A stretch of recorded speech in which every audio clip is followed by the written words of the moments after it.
Da medida do tempo à compreensão da nossa posição no universo. Da cartografia da Terra à navegação dos mares. Das invenções humanas mais antigas às mais avançadas tecnologias, a matemática tem sido o pivô do qual depende a vida humana.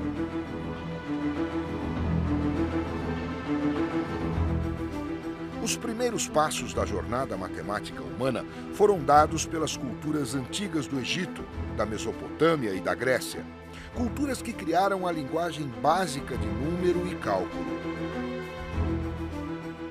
Mas quando a Grécia Antiga entrou em declínio, o progresso matemático foi definhando até parar. Só que isso foi no Ocidente, pois no Oriente a matemática atingiria novos patamares. No Ocidente, muito dessa herança matemática foi convenientemente esquecida ou obscurecida. Não foram dados os devidos créditos aos grandes avanços matemáticos que mudaram o mundo no qual vivemos. Esta é a história não contada da matemática oriental, que iria mudar o Ocidente e dar origem ao mundo moderno.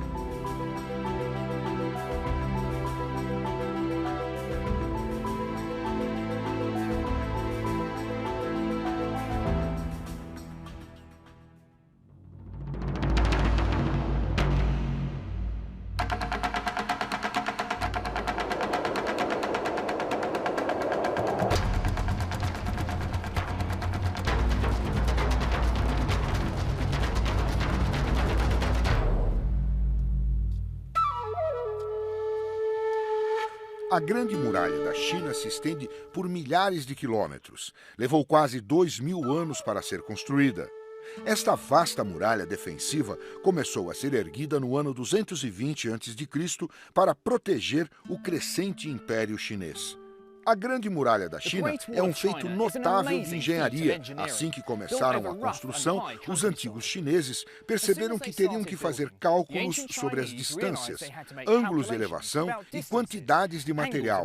Então, não é surpresa que isso tenha inspirado uma matemática sofisticada para ajudar a construir a China imperial. No coração da antiga matemática chinesa havia um sistema de numeração incrivelmente simples que fundou os alicerces para o modo como contamos no Ocidente hoje.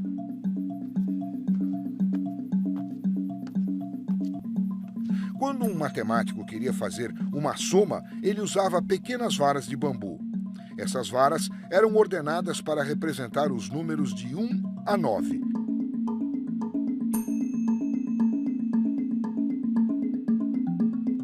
Elas eram, então, colocadas em colunas, cada uma representando unidades, dezenas, centenas, milhares e assim por diante.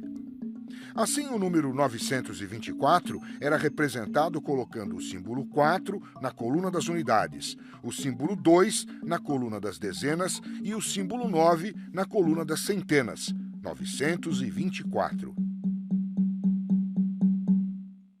Isso é o que chamamos de sistema de casas decimais e é muito similar ao que usamos hoje. Nós também usamos números de 1 a 9 e usamos suas posições para indicar se tal número é unidade, dezena, centena ou milhar. Mas o poder dessas varas é que torna os cálculos muito rápidos. De fato, o modelo pelo qual os chineses antigos faziam suas contas é muito similar ao que aprendemos hoje na escola. Os chineses não só foram os primeiros a usar o sistema de casas decimais, como fizeram isso cerca de 1000 anos antes de o adotarmos no Ocidente. Mas eles apenas usavam para fazer contas com as varas. Quando escreviam os números, os antigos chineses não usavam o sistema de notação posicional.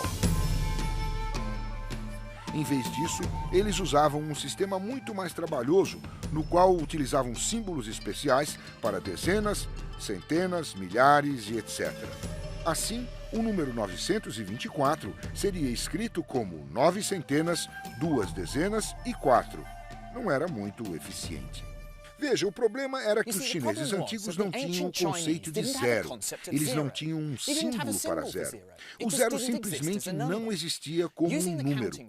Usando as varas de contar, eles usavam um espaço em branco, onde hoje usaríamos um zero. O problema aparecia quando tinham que escrever esse número e, por isso, criaram novos símbolos para dezenas, centenas e unidades. Sem o zero, o número escrito era extremamente limitado. Mas a ausência do zero não impediu os antigos chineses de dar passos matemáticos gigantescos. Na verdade, havia uma fascinação generalizada com números na antiga China. Segundo a lenda, o primeiro soberano da China, o Imperador Amarelo, fez com que um dos seus deuses criasse a matemática em 2800 a.C., acreditando que os números tivessem um significado cósmico. E até hoje, os chineses ainda acreditam no poder místico dos números. Números ímpares são vistos como machos, números pares como fêmeas. O número 4 é para ser evitado a todo custo. O número 8 traz sorte. E os chineses antigos eram atraídos pelos padrões nos números, desenvolvendo sua própria versão antiga de Sudoku. Ele era chamado de quadrado mágico. Segundo a lenda, há milhares de anos, o imperador Yu foi visitado por uma tartaruga sagrada que veio das profundezas do Rio Amarelo. Nas suas costas havia números dispostos num quadrado mágico mais ou menos assim.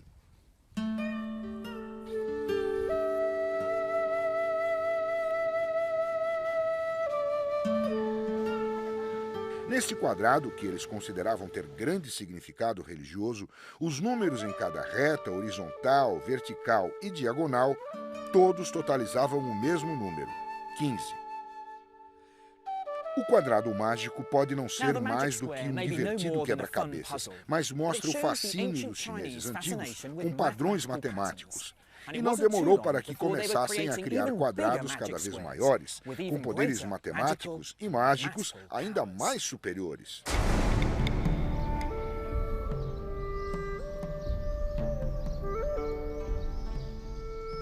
Mas a matemática também teve um papel vital na administração da corte do imperador.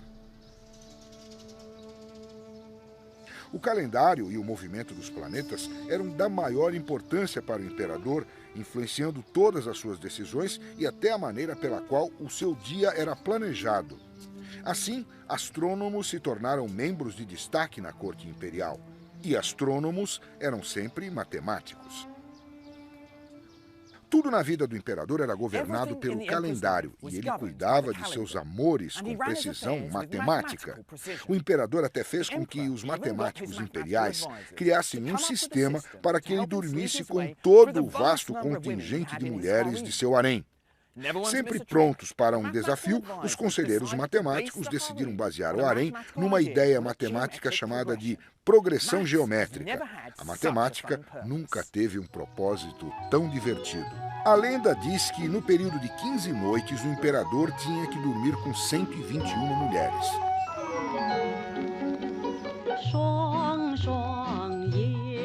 A imperatriz, 3 consortes mais velhas, 9 esposas, 27 concubinas e 81 escravas.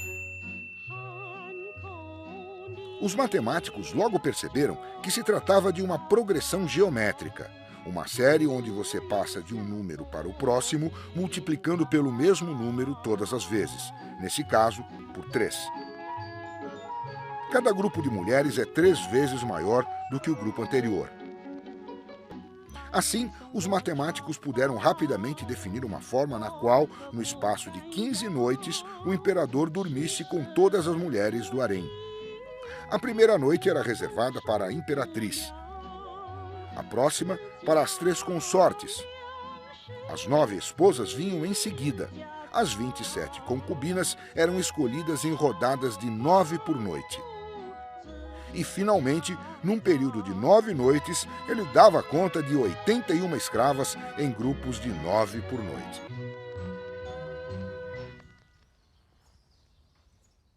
Ser imperador certamente exigia muita energia, um pouco como ser matemático. Mas o objetivo era claro, tentar a melhor sucessão imperial possível. A sequência assegurava que o imperador dormisse com as mulheres da mais alta classe próximo à lua cheia, quando o seu yin, a força feminina, estivesse em seu máximo, à altura do seu yang, ou a força masculina.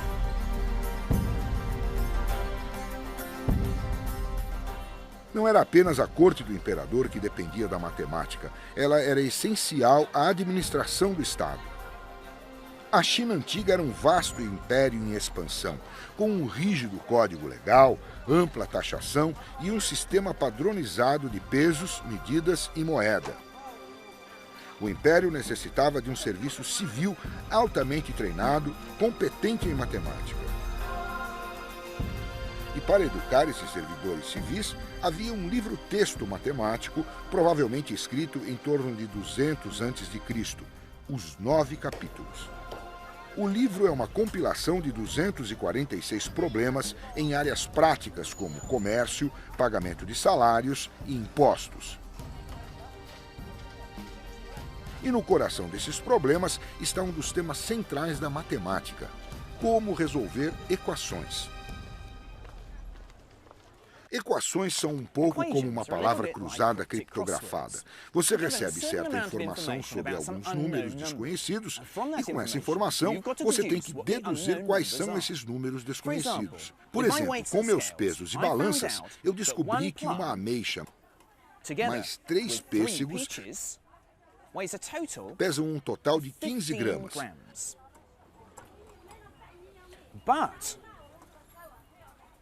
Porém, 2 ameixas mais um pêssego pesam um total de 10 gramas. Assim, dessa informação eu posso deduzir quanto pesa uma ameixa e quanto pesa um pêssego. E é assim que eu faço. Se eu pego o primeiro conjunto de pesos, uma ameixa e 3 pêssegos pesando 15 gramas, e eu o duplico, fico com 2 ameixas e 6 pêssegos pesando 30 gramas. Se pego isso e subtraio o segundo conjunto de pesos, ou seja, 2 ameixas e um pêssego pesando 10 gramas, eu fico com um resultado interessante: nenhuma ameixa. Tendo eliminado as ameixas, descobri que 5 pêssegos pesam um total de 20 gramas. Então, cada pêssego pesa 4 gramas. Disso eu posso deduzir que uma ameixa pesa 3 gramas. Os antigos chineses continuaram a aplicar métodos similares para quantidades cada vez maiores de incógnitas, usando-os para resolver equações cada vez mais complicadas. O extraordinário é que esse sistema de resolver equações só apareceu no Ocidente no começo do século XIX. Em 1809, enquanto analisava um asteroide chamado Pallas num cinturão de asteroides, Carl Friedrich Gauss, o homem que ficou conhecido como o príncipe da matemática, redescobriu o método que os antigos chineses haviam formulado séculos antes. Mais uma vez, os antigos chineses estavam muito à frente da Europa. Mas os chineses seguiam resolvendo equações ainda mais complicadas, envolvendo números muito maiores. No que se tornou conhecido como Teorema Chinês do Resto, os chineses apareceram com um novo tipo de problema. Nele sabemos o resto deixado quando dividimos um número desconhecido na equação por um determinado número, digamos 3, 5 ou 7. Claro, este é um problema matemático um tanto abstrato, mas os antigos chineses ainda conseguiram formulá-lo em termos práticos. Assim, uma mulher no mercado tem uma cesta de ovos, mas não sabe quantos ovos ela tem. O que ela sabe é que se ela os dispõe de 3 em 3, ela fica com um ovo sobrando. Se ela os arranja de 5 em 5, 2 ovos sobram. Mas se ela os agrupa em fileiras de 7, ela vê que restam 3 ovos. Os antigos chineses descobriram uma forma sistemática de calcular que o menor número de ovos que poderia haver na bandeja era 52. O mais notável é que você pode condensar um número grande como 52 usando pequenos números como 3, 5 e 7. Essa forma de ver os números se tornaria um tema dominante na matemática dos últimos 200 anos.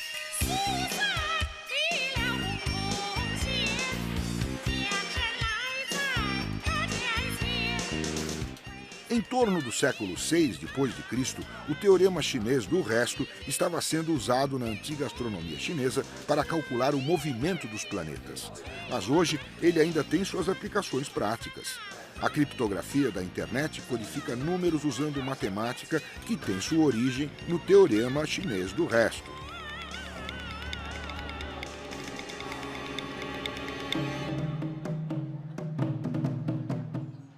Por volta do século XIII, a matemática era uma matéria estabelecida no currículo, com mais de 30 escolas dedicadas a ela no país. A era dourada da matemática chinesa havia chegado. E seu mais importante matemático era chamado Qin Qiuqiao. Segundo a lenda, Qin Qiuqiao era um salafrário. Ele era um administrador imperial incrivelmente corrupto, que cruzou a China indo de um posto a outro. Demitido várias vezes por desvio de dinheiro do governo, ele envenenava qualquer um que o atrapalhasse. Qin Qiuqiao era descrito como violento como um tigre ou lobo e venenoso como uma víbora ou escorpião. Assim, como esperado, ele foi um guerreiro feroz. Durante 10 anos ele lutou contra os invasores mongóis, mas ele vivia reclamando que a vida militar havia lhe tirado sua verdadeira paixão. Não a corrupção, mas a matemática.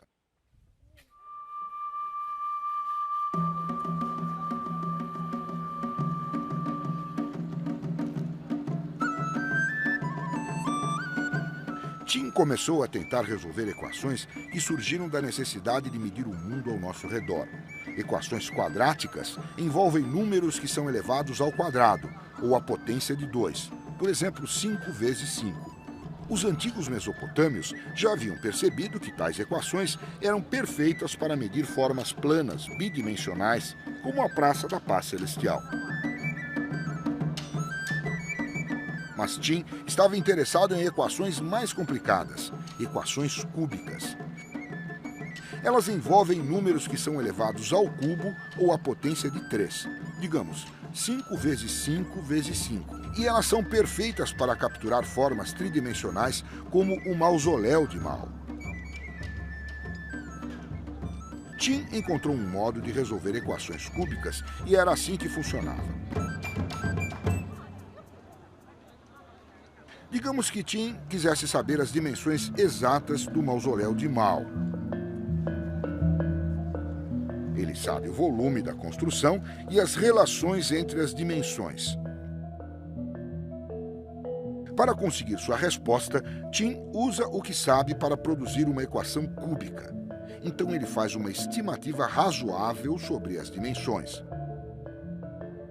Embora ele tenha capturado uma boa parte do mausoléu, há ainda partes sobrando.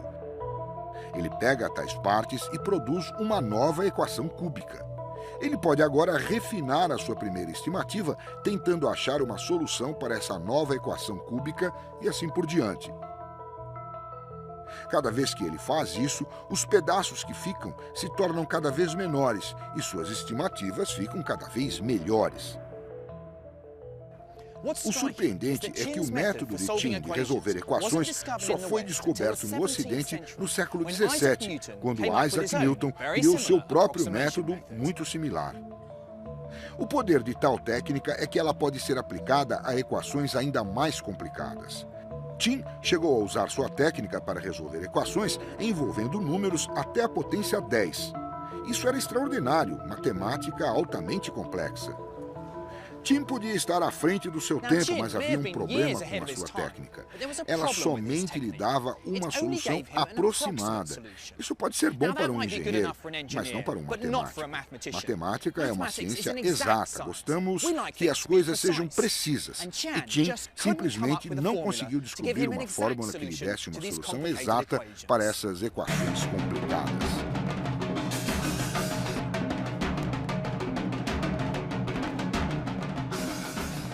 A China tinha dado grandes saltos matemáticos, mas as próximas descobertas estavam para acontecer num país a sudoeste da China. Um país que tinha uma rica tradição matemática que iria mudar a matemática para sempre.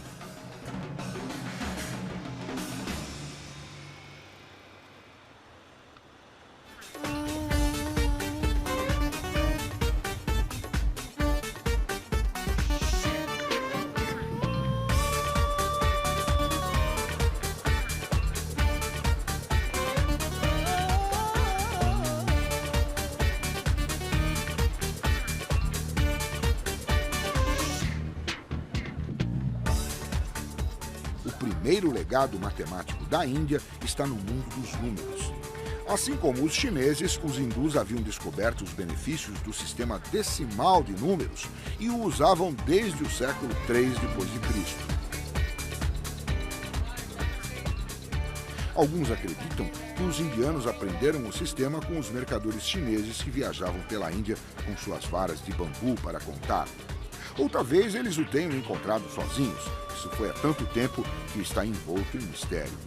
Podemos nunca saber como os indianos criaram o seu sistema de números, mas temos certeza de que eles o refinaram e aperfeiçoaram, criando os ancestrais dos 9 algarismos usados no mundo todo hoje. Muitos classificam o sistema indiano de contar como uma das maiores inovações intelectuais de todos os tempos, chegando o mais próximo do que podemos chamar de linguagem universal.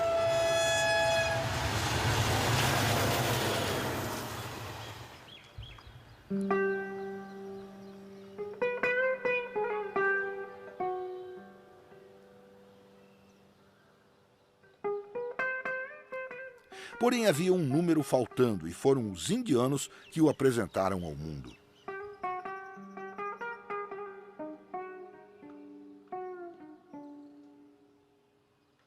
O registro mais antigo conhecido deste novo número data do século IX, embora seja provável que ele já estivesse em uso havia séculos.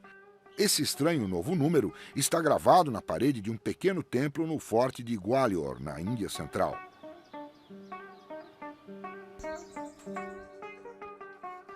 E aqui estamos num dos locais sagrados do mundo matemático. E o que estou procurando é essa inscrição na parede. Aqui em cima há alguns números. E aqui está o novo número. É o 0.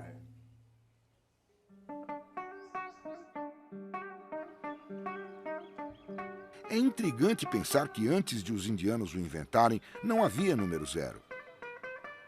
Para os antigos gregos, ele simplesmente não existia. Para os egípcios, mesopotâmios e, como vimos, os chineses, o 0 era usado, mas como um marcador de lugar, um espaço vazio para mostrar um 0 num número. Os indianos transformaram o 0 de um mero marcador de lugar num número que fazia sentido por si mesmo. Um número para cálculos, para investigação. Esse brilhante salto conceitual revolucionaria a matemática. Agora, com apenas 10 dígitos, de 0 a 9, de repente era possível capturar números astronomicamente grandes de um modo incrivelmente eficiente. Mas como os indianos deram tal salto da imaginação? Nós nunca saberemos ao certo. É possível que a ideia e o símbolo usado para o 0 tenham vindo dos cálculos que eles faziam com pedras na areia. Quando pedras eram removidas de um cálculo, um pequeno buraco circular era deixado em seu lugar, representando o movimento de alguma coisa para nada. Mas talvez haja uma razão cultural para a invenção do 0.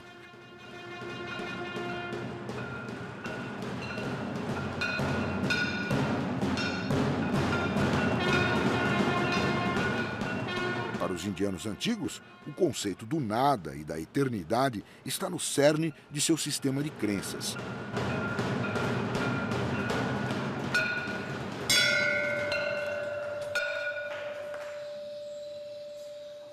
Nas religiões da Índia, o universo nasceu do nada.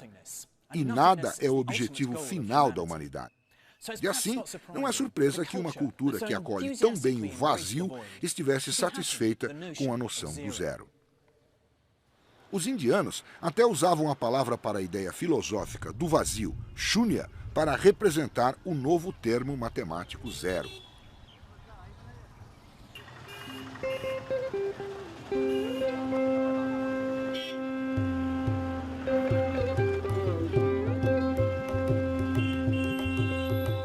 No século VII, o brilhante matemático indiano Brahmagupta provou algumas das propriedades essenciais do 0.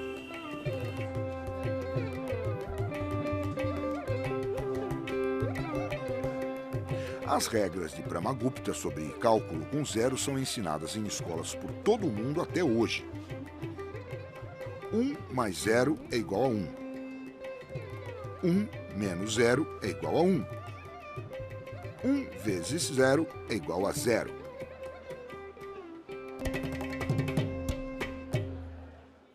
Mas Brahmagupta fracassou quando tentou dividir 1 por 0. Afinal, que número vezes 0 é igual a 1? Seria necessário um novo conceito matemático, o de infinito, para dar sentido a 1 dividido por 0. E a descoberta foi feita por um matemático indiano do século XII chamado Bhaskara II.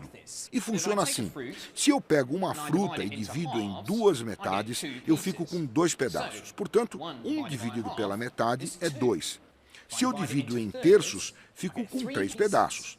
Assim, conforme eu a divido em frações cada vez menores, fico com mais e mais pedaços. E assim, em última instância, quando eu a dividir por um pedaço que é do tamanho de 0, vou conseguir infinitos pedaços. Para Bhaskara, 1 dividido por 0 é infinito.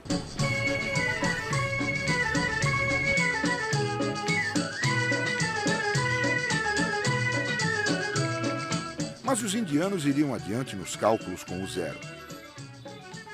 Por exemplo, se você tira 3 de 3 e fica com 0, o que acontece quando você tira 4 de 3? Parece que nada. Mas os indianos reconheceram que isso era um novo tipo de nada: números negativos. Os indianos os chamaram de débitos, porque eles eram perfeitos para resolver equações como: se eu tenho 3 porções de material e levo 4, com quantas eu fico? Isso pode parecer estranho e pouco prático, mas essa era a beleza da matemática indiana. A habilidade deles de criar os números negativos e o 0 deveu-se ao fato de eles pensarem nos números como entidades abstratas. Eles não serviam apenas para contar e medir pedaços de tecido. Eles tinham vida própria, flutuando, livres do mundo real. Isso levou a uma explosão de ideias matemáticas.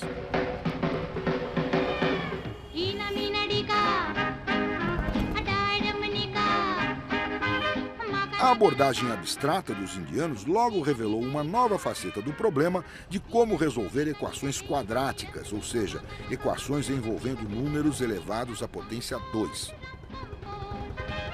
O entendimento dos números negativos de Brahmagupta lhe permitiu ver que toda equação quadrática sempre tem 2 soluções, uma das quais poderia ser negativa. Brahmagupta foi além, resolvendo equações quadráticas com 2 incógnitas, uma questão que não seria considerada no Ocidente até 1657, quando o matemático francês Fermat desafiou seus colegas com o mesmo problema. Ele mal sabia que eles haviam sido derrotados por uma solução de Brahmagupta 1000 anos antes. Brahmagupta estava começando a achar formas abstratas de resolver equações. Mas, surpreendentemente, ele também estava desenvolvendo uma nova linguagem matemática para expressar essa abstração. Brahmagupta testava diferentes formas de escrever suas equações usando as iniciais dos nomes das cores para representar incógnitas em suas equações. Uma nova linguagem matemática estava nascendo, que iria, por fim, chegar aos x e y que preenchem os periódicos matemáticos modernos.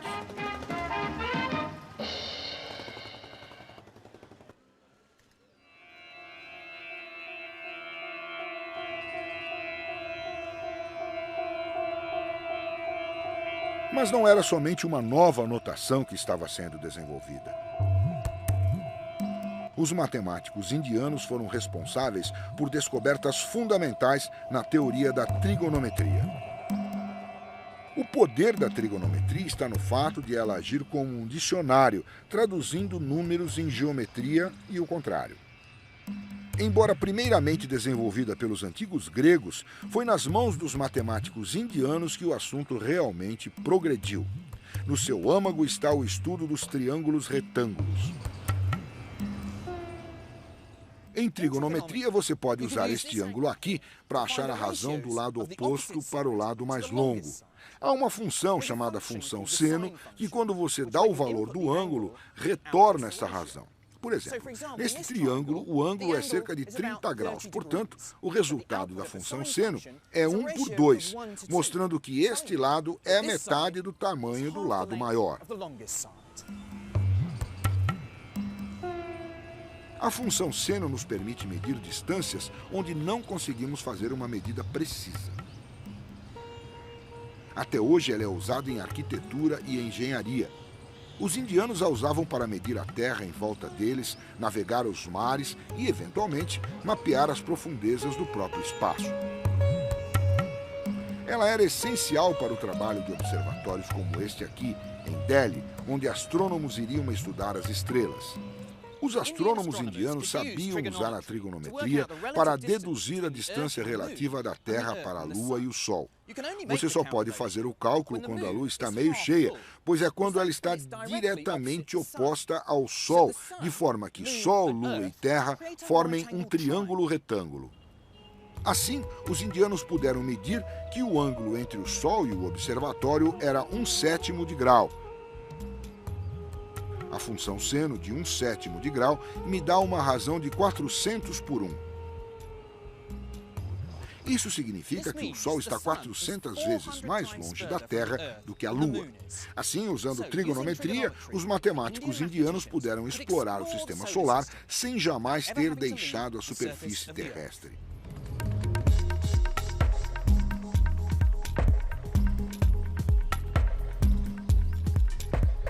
Os antigos gregos tinham sido os primeiros a explorar a função seno, listando valores precisos para alguns ângulos.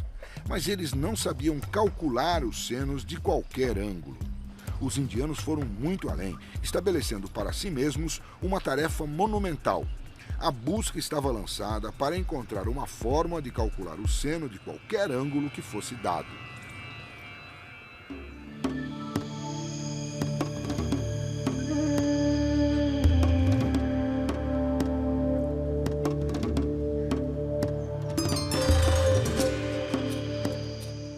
O grande avanço na busca pela função seno de qualquer ângulo seria feito aqui em Kerala, no sul da Índia.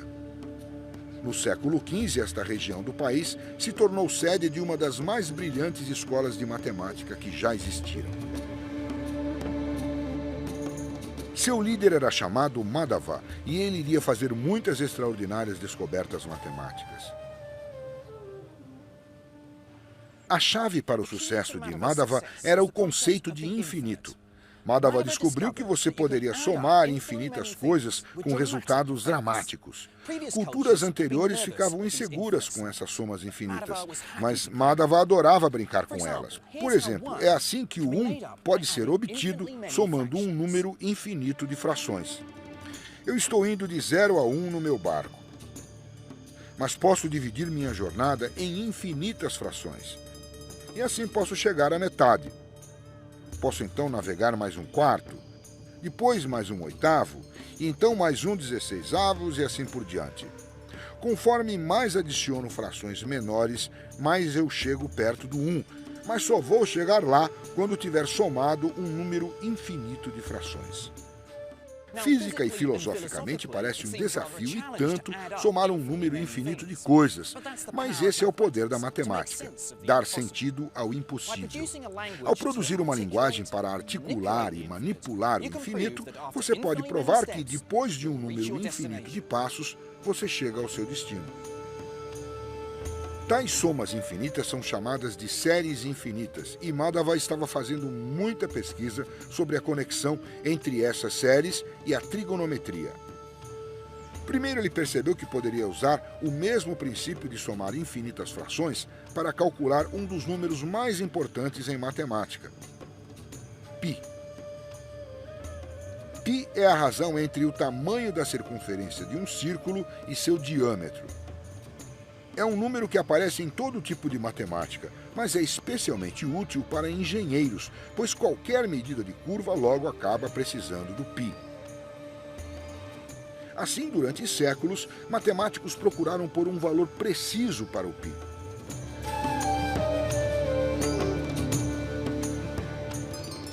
Foi no século VI, na Índia, que o matemático Aryabhata chegou a uma aproximação muito precisa para π, que é 3,1416. Ele usou então esse valor para medir a circunferência da Terra, obtendo 26.835 milhas, incrivelmente apenas 70 milhas a menos que o valor correto. Mas foi em Kerala, no século XV, que Madhava percebeu que poderia usar o infinito para obter uma fórmula exata para o π. Sucessivamente adicionando e subtraindo frações, Madhava pôde extrair uma fórmula exata para o π. Primeiro ele andou 4 passos para frente na reta dos números. Isso o levou além do π. Em seguida ele deu 4 terços de passos, ou 1 passo e 1 terço de passo para trás. Agora ele está antes do π. Então ele foi para frente 4 quintos de 1 passo. Em cada passo, ele alternava entre 4 dividido pelo próximo número ímpar. 4 sétimos, 4 nonos, 4 onzeavos e assim por diante. Ele zigue-zagueou para cima e para baixo na reta dos números, ficando cada vez mais próximo do π. Ele descobriu que se você percorresse todos os infinitos números ímpares, você chegaria ao π com exatidão. Eu aprendi na universidade que essa fórmula para o π foi descoberta pelo matemático alemão Leibniz no século XVII. Mas, na verdade, ela foi descoberta aqui, em Kerala, 2 séculos antes, por Madhava.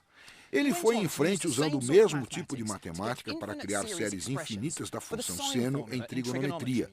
E o maravilhoso nessas fórmulas é que elas podem ser usadas para calcular o seno de qualquer ângulo com qualquer grau de precisão.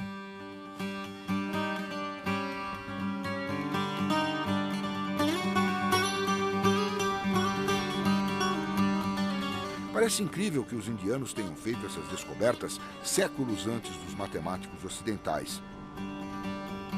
E diz muito a respeito da nossa própria atitude no Ocidente com respeito às culturas não ocidentais, pois temos quase sempre reivindicado suas descobertas como nossas. O que é claro é que o Ocidente tem sido muito lento em dar crédito a todos os grandes avanços feitos na matemática não ocidental. Conforme o Ocidente aumentou seu contato com o Oriente durante os séculos XVIII e XIX, houve uma rejeição e um desprezo generalizado pelas culturas que estavam sendo colonizadas. Os nativos, eles supunham, não poderiam ter nada de valor intelectual a oferecer ao Ocidente. Só agora, no começo do século XXI, que a história está sendo reescrita. Mas a matemática oriental teria um grande impacto na Europa graças ao desenvolvimento de uma das maiores potências do mundo medieval.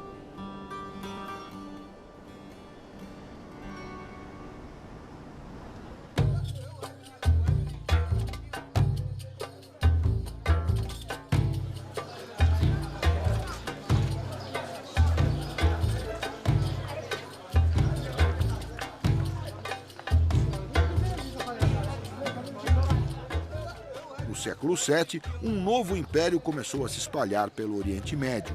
Os ensinamentos do profeta Maomé inspiraram um vasto e poderoso império islâmico, que logo se estendia da Índia no leste até aqui, no Marrocos, no oeste.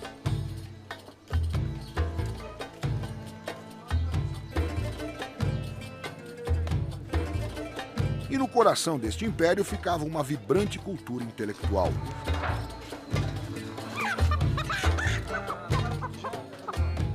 Uma grande biblioteca com um centro de aprendizagem foi criada em Bagdá. Chamado de Casa da Sabedoria, seus ensinamentos chegavam a todo o Império Islâmico e a escolas como esta aqui, em Fez. As matérias de estudos incluíam astronomia, medicina, química, zoologia e matemática. Os sábios islâmicos catalogaram e traduziram muitos textos antigos, efetivamente salvando-os para a posteridade. De fato, sem eles, nunca poderíamos ter conhecido as culturas da Grécia, do Egito, Babilônia e Índia. Mas os acadêmicos da Casa da Sabedoria não estavam satisfeitos em traduzir a matemática de outros povos. Eles queriam criar uma matemática própria, fazendo a área evoluir.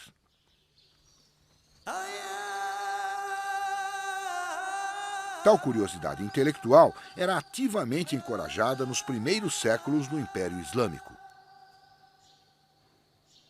O Corão afirmava a importância do conhecimento. Aprender era nada menos que uma exigência de Deus. De fato, as necessidades do Islã exigiam habilidades matemáticas. O devoto precisava calcular o tempo de oração e a direção de Meca para orar em direção a ela. E a proibição de representar a forma humana significava que eles tinham que usar muito mais motivos geométricos para cobrir suas construções. Os artistas islâmicos descobriram todos os tipos de simetria que se pode desenhar numa parede bidimensional.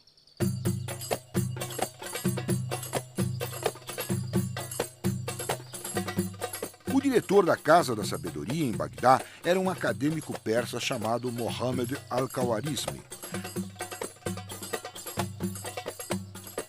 Al-Khawarizmi era um matemático excepcional, responsável por introduzir dois conceitos matemáticos essenciais ao Ocidente. Al-Khawarizmi reconheceu o incrível potencial dos algarismos hindus para revolucionar a matemática e a ciência. Seu trabalho explicando o poder desses números para acelerar os cálculos e fazer as coisas efetivamente foi tão influente que logo foi adotado como os números de escolha entre os matemáticos do mundo islâmico. De fato, esses números são chamados hoje de algarismos hindu-arábicos. Esses números, 1 a 9 e 0, são os que usamos hoje em todo o mundo.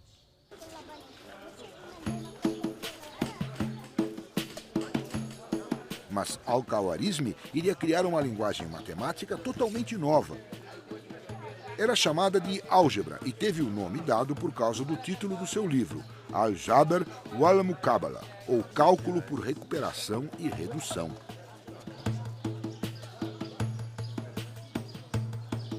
A álgebra é a gramática subjacente ao modo como os números funcionam. É uma linguagem que explica os padrões que estão por trás do comportamento dos números. É um pouco como um código para rodar um programa de computador. O código vai funcionar com quaisquer números inseridos no programa. Por exemplo, os matemáticos poderiam ter descoberto que se você pega um número e o eleva ao quadrado, é sempre 1 a mais do que se você multiplicar os números aos lados. Por exemplo, 5 vezes 5 é 25, que é 1 a mais que 4 vezes 6, 24. 6 vezes 6 dá sempre 1 a mais que 5 vezes 7 e assim por diante. Mas como se pode ter certeza que isso vai funcionar com qualquer número? Para explicar o padrão subjacente a esses cálculos, vamos usar os tanques de tingimento neste curtume.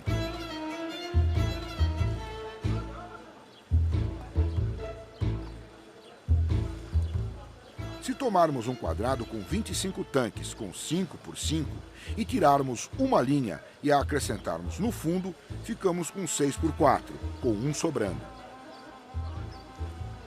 Mas não importa quantos buracos houver do lado do quadrado, poderemos sempre mover uma linha de tanques para baixo de modo similar, de forma que ficamos com um retângulo de tanques com 1 sobrando.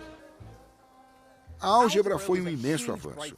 Era uma linguagem que conseguia analisar como os números funcionavam. Antes, os chineses e indianos haviam considerado problemas específicos, mas Al-Khawarizmi foi do específico para o geral. Ele desenvolveu formas sistemáticas de analisar problemas, de modo que as soluções dariam certo com quaisquer números tomados. Essa linguagem é a que é usada no mundo matemático de hoje. A grande revolução de Al-Khawarizmi aconteceu quando ele aplicou à álgebra as equações quadráticas, ou seja, equações envolvendo potências de 2. Os antigos mesopotâmios haviam criado um método inteligente de resolver equações quadráticas particulares. Mas foi a linguagem abstrata algébrica de Al-Khawarizmi que finalmente pôde expressar por que esse método funcionava. Isso foi um grande salto conceitual que iria levar à fórmula que poderia ser usada para resolver qualquer equação quadrática, não importando os números envolvidos.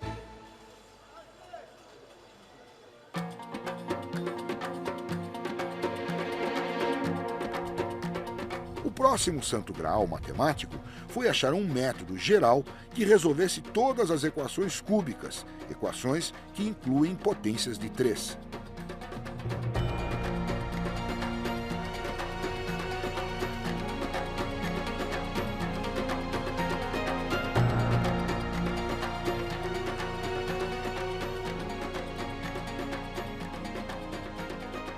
Foi um matemático persa do século XI que assumiu o desafio de resolver esse problema.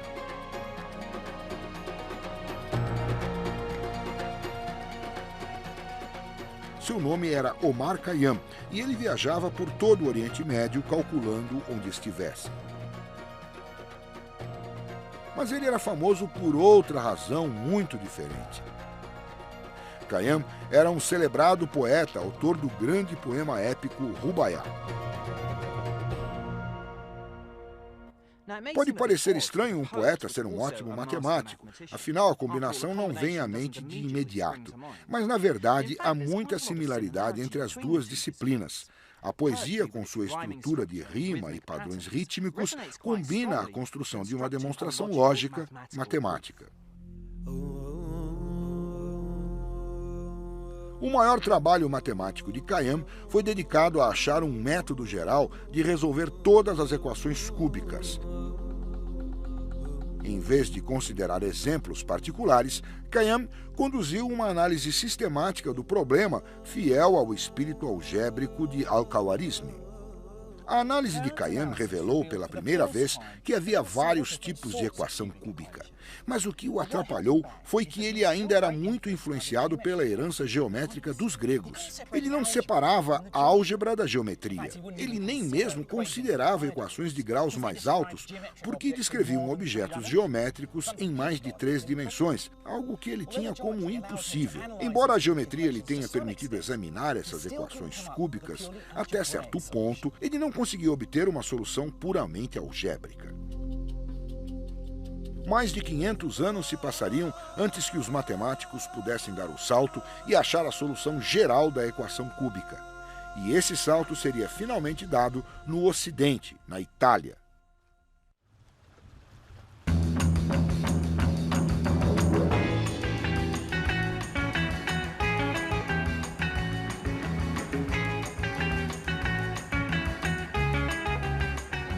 Durante os séculos nos quais a China, a Índia e o Império Islâmico estavam em ascensão, a Europa havia caído sob a sombra da Idade das Trevas. Toda a vida intelectual, incluindo o estudo da matemática, havia estagnado. Porém, no século XIII, as coisas começaram a mudar. Liderada pela Itália, a Europa estava começando a explorar e fazer comércio com o Oriente, e com esse contato veio a disseminação do conhecimento oriental para o Ocidente. Foi o filho de um oficial de alfândega que se tornaria o primeiro grande matemático da Europa medieval. Quando criança, ele viajou pelo norte da África com seu pai, onde ele aprendeu sobre os avanços da matemática árabe, especialmente as vantagens dos algarismos indo-arábicos. Quando ele regressou à Itália, escreveu um livro que teria uma enorme influência no desenvolvimento da matemática ocidental.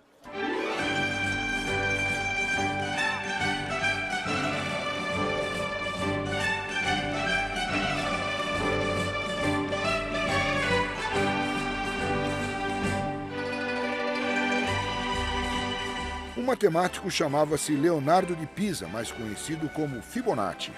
Em seu livro de calcular, Fibonacci promoveu um novo sistema de números, demonstrando quão simples eles eram, comparados aos números romanos que estavam em uso por toda a Europa.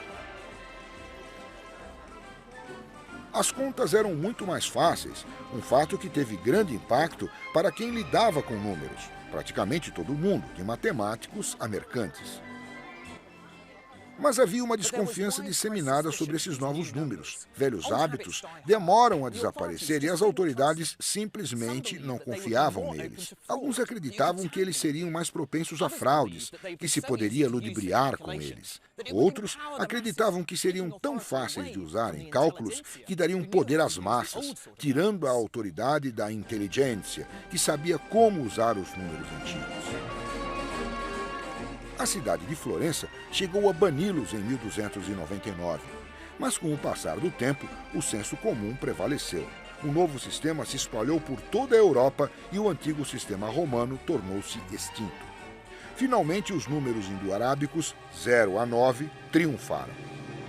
Hoje, Fibonacci é mais conhecido pela descoberta de alguns números chamados de sequência de Fibonacci. Os números surgiram quando ele tentava resolver uma charada a respeito dos hábitos de acasalamento de coelhos. Suponha que um fazendeiro tenha um casal de coelhos. Os coelhos levam 2 meses para atingir a maturidade e depois disso dão origem a outro casal de coelhos. O problema era então determinar quantos pares de coelhos haveria num dado mês. Bem, durante o primeiro mês só há um par de coelhos, já que eles não são adultos, não podem se reproduzir. Durante o segundo mês ainda há somente um par. Mas no começo do terceiro mês o primeiro casal se reproduz pela primeira vez, de forma que há agora 2 pares. No começo do quarto mês, o primeiro par se reproduz novamente, mas o segundo par ainda não está maduro o suficiente, então há 3 pares. No quinto mês, o primeiro par se reproduz e o segundo se reproduz pela primeira vez, mas o terceiro ainda é muito jovem. Então há 5 pares. O ritual de acasalamento continua. Mas o que você logo percebe é que o número de pares de coelhos num dado mês é a soma do que havia nos 2 meses anteriores. Assim a sequência vai: 1, 2, 3, 5, 8, 13, 21, 34, 55 e assim por diante. Os números de Fibonacci são os números favoritos da natureza. Não são só os coelhos que os usam. Se você contar o número de pétalas numa flor, é invariavelmente um número de Fibonacci. Você acha esses números subindo e descendo abacaxis se você conta os segmentos. Mesmo caracóis os usam para suas conchas crescerem. Onde quer que você ache crescimento na natureza, você acha os números de Fibonacci. Mas o próximo grande avanço na matemática europeia só aconteceria no início do século XVI. Ele envolveria achar o método geral que iria resolver todas as equações cúbicas, e aconteceria aqui, na cidade italiana de Bolonha. A Universidade de Bolonha era o caldeirão do pensamento matemático europeu no começo do século XVI. Alunos de toda a Europa se reuniam aqui e desenvolveram um novo tipo de esporte, a competição matemática. Grandes públicos se reuniam para assistir matemáticos desafiar uns aos outros com números, uma espécie de duelo intelectual. Mesmo nessa atmosfera questionadora, era aceito que alguns problemas eram simplesmente insolúveis. Era geralmente suposto que achar um método geral para resolver todas as equações cúbicas era impossível. Mas um discípulo iria provar que estavam todos errados. Seu nome era Tartaglia, mas ele não parecia ser o heróico arquiteto da nova matemática. Quando ele tinha 12 anos, foi cortado no rosto com uma espada pelo violento exército francês. O resultado foi uma terrível cicatriz facial e um devastador bloqueio na fala. Na verdade, Tartaglia foi o nome que lhe deram quando criança e significa gago.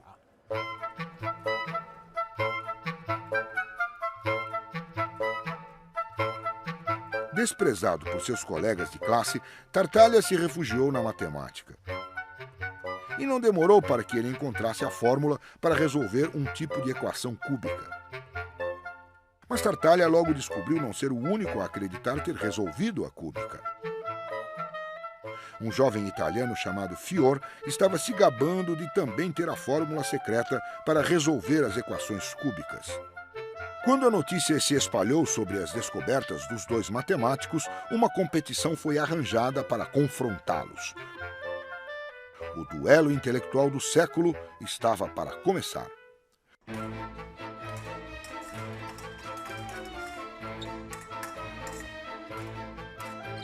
O problema era que Tartaglia só sabia resolver um tipo de equação cúbica e Fiore estava pronto a desafiá-lo com perguntas sobre um outro tipo. Mas apenas alguns dias antes do concurso, Tartaglia conseguiu resolver esse diferente tipo de equação e, com essa nova arma em seu arsenal, esmagou seu oponente, resolvendo todas as equações em menos de 2 horas. Tartaglia acabou encontrando a fórmula para resolver todos os tipos de equações cúbicas. A notícia logo se espalhou e um matemático em Milão chamado Cardano ficou tão desesperado em encontrar a solução que convenceu um relutante Tartaglia a revelar o segredo para ele. Mas sob uma condição, que Cardano mantivesse o segredo e nunca o publicasse. Mas Cardano não pôde resistir a discutir a solução de Tartaglia com seu brilhante aluno Ferrari. Conforme Ferrari começou a dominar o trabalho de Tartaglia, ele percebeu que poderia usá-lo para resolver a equação quártica, um feito notável. Cardano não podia negar sua justa recompensa. Quebrou seu voto de silêncio, publicando o trabalho de Tartaglia juntamente com a brilhante solução de Ferrari da quártica. O pobre Tartaglia nunca se recuperou e morreu na miséria. Até hoje, a fórmula que resolve a equação cúbica é chamada de fórmula de Cardano.